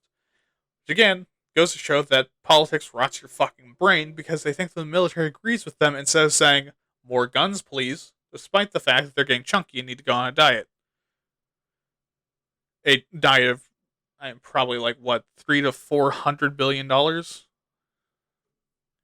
Next is that high-ranking civilian officers should have final say on military matters over military officers. And 42.72% agree and 43.48% disagree, and that scares me because more people should care about this. You know what happens when a military unit gets unchecked power over military affairs? The fucking Praetorian Guard, that's what. If you're not a history buff, call your friend that is and say, what Praetorian? And then strap in for a 12-hour lecture on the history of ancient Rome. But you put it into politics, and suddenly the right drops to 37.9%, effectively wishing for the fucking Praetorian, while on the left it rises to 53.56%. Next is basically the same thing, but it's saying that these officials should have final say over the type of military force used. And 35.38% agree and 51.37% disagree. And this one I'm less scared of because I understand the reasoning. And what kind of expertise do civilians have to tell people whose job it is to fuck people up how to fuck them up? But, suppressing that instinct, this is good. Because unlike the military that's allowed to be fucking scary, you really need politicians to care about PR, so they're more likely to say no when the military asks if they can blow up orphanages for tactical purposes.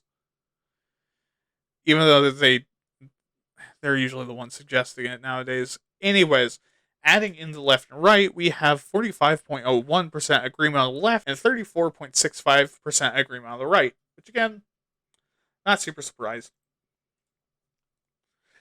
Now, we have civilians telling the military what to do is usually political in nature. 56.63% of Americans say yes, and 22.24% say no. On the right, it's 62.46%, on the left, it's 59.55%.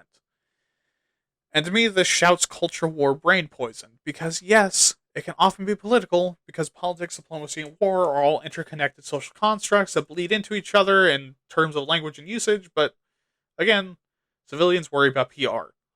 Which is why, yes, sure, it's political. But in the same way that saying, hey, guys chucking infants against the wall by the ankle and burning down hospitals is immoral and also really bad for my poll numbers is also political. Because the purpose of the military is to conduct war without civilians holding the reins, they'll just do what they were told to do without supervision.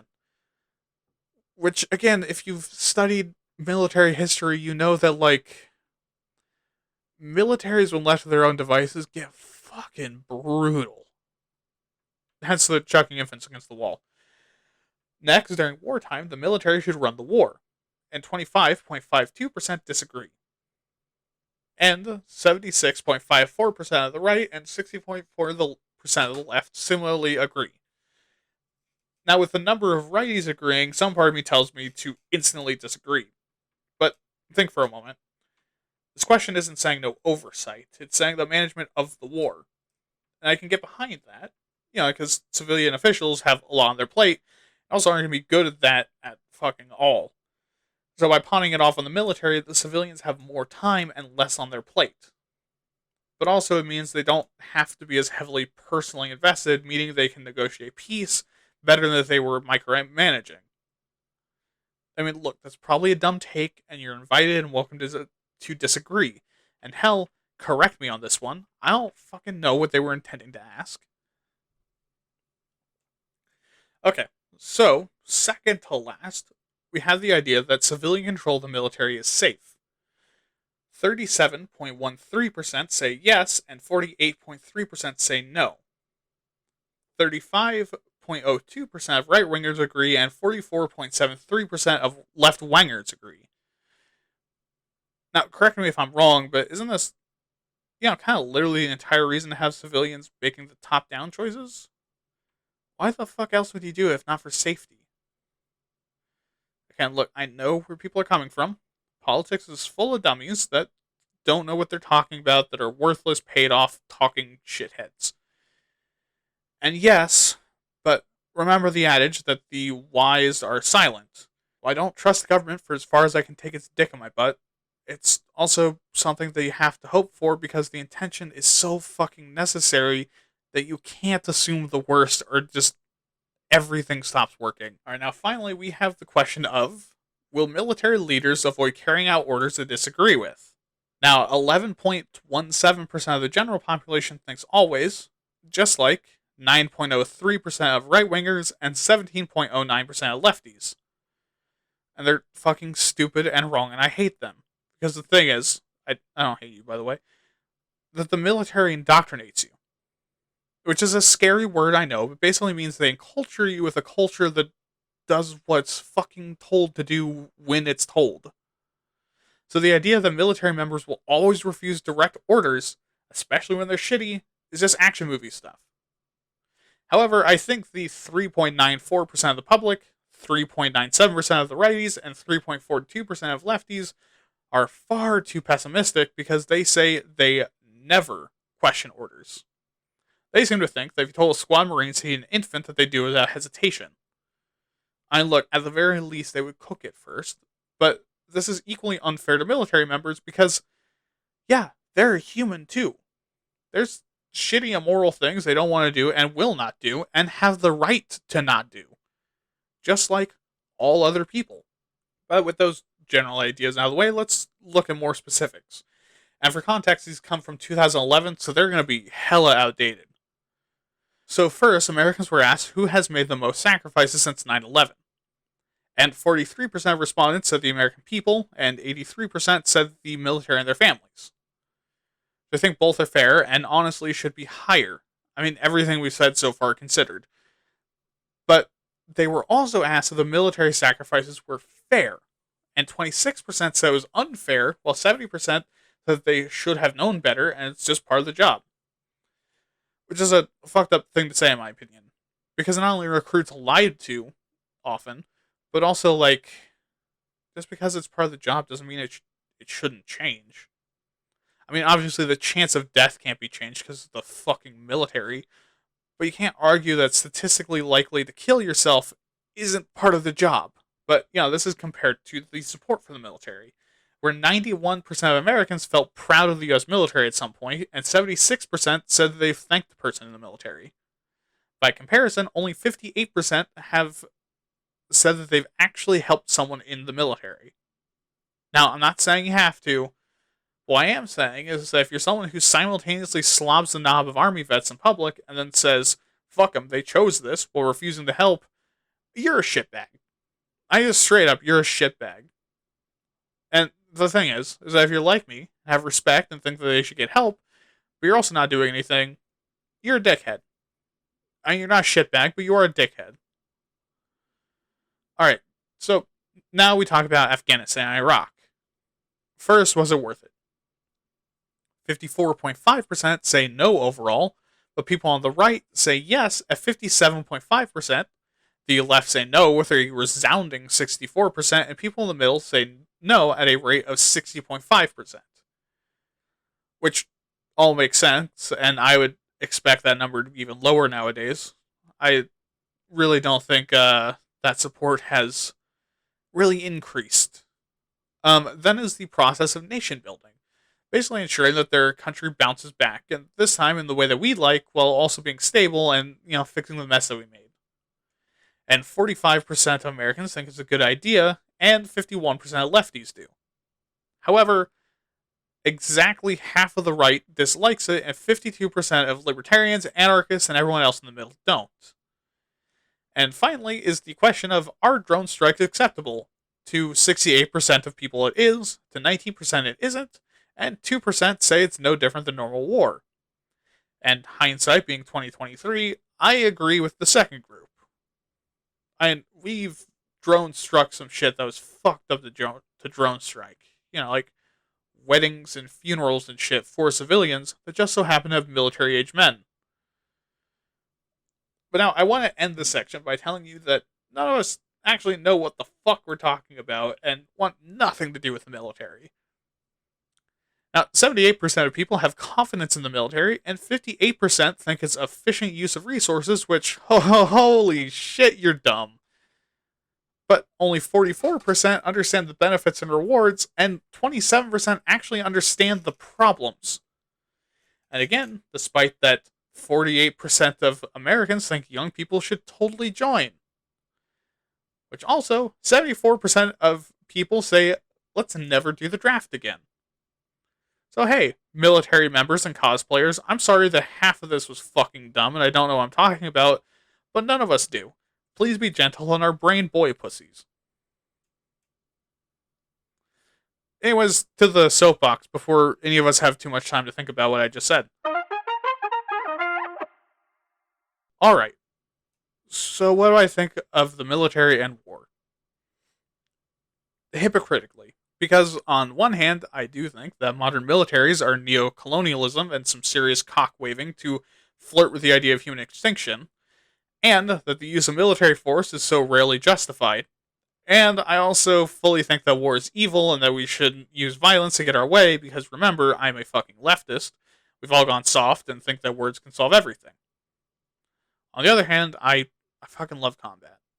A good 90% of all my media and writing, not for this podcast, includes warfare, battles, fights, action scenes, and large-scale conflicts. Modern weapons are badass, and watching actual battles is really interesting, as harrowing as it is. And war is such an interesting topic where you get to see all these little cultural flares come out in some really cool ways. I also am someone that thinks that vengeance and violence are sometimes necessary and moral. Some people won't be reasoned with and will never learn or won't learn until they fear for their lives and safety, and those people you have to do something against. Hence why I say punch Nazis. The only way to fix that is traumatic brain damage until they physically can't do a Holocaust. And, I also have deep respect for the military and troops. And not just because I'm an American pig swine dog bitch, because I have a weird morality where I have respect for people that put their money where their mouth is and value their goals and aspirations so much as to literally be willing to die for it. There's honor in that. I have massive respect for it. And also, I have sympathy for military members and earnestly love the senses of humor that creates, even if it can be a bit, let's say, controversial at times. The military seems rough, and I'll honor and respect anyone who has the guts to do it, even if I disagree with them on literally everything else. And where does that leave me? I don't know. I guess in the same place you're probably in? I mean, I can't be alone, right? Military stuff is fucking cool, and watching battles throughout history is so fucking fascinating until you remember all the horrors that come with it, right? But ultimately, I think that's always going to be the dichotomy.